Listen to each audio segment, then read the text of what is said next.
Les débuts de l'aviation sont porteurs d'une utopie. On sent que c'est le moyen d'aller explorer encore plus loin, d'abolir finalement l'espace et le temps, d'abolir les contraintes encore présentes au début du XXe siècle.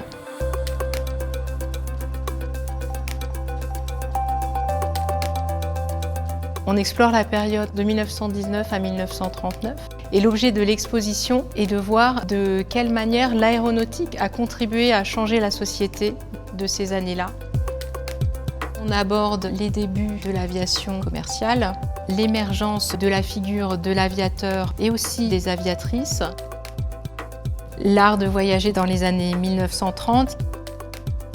Puis on montre comment les régimes se saisissent de l'avion pour affirmer leur puissance. Un des focus de l'exposition s'attache à examiner la manière dont l'aéronautique a eu une influence dans le domaine des arts. La vue d'en haut, la vue en plongée, permet un nouveau regard sur le monde. Au milieu de l'exposition trône en majesté l'avion Caudron 714R. Il traduit cette fascination pour la vitesse qui caractérise l'époque. Cette recherche d'aérodynamie a intéressé de nombreux designers, de nombreux créateurs et architectes.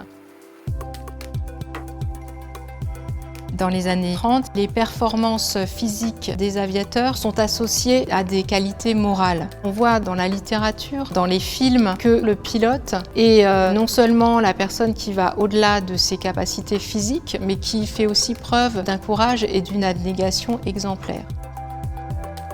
On place une grande confiance dans ce nouveau moyen de locomotion.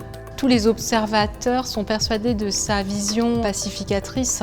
C'est le moyen de relier les hommes, tout simplement.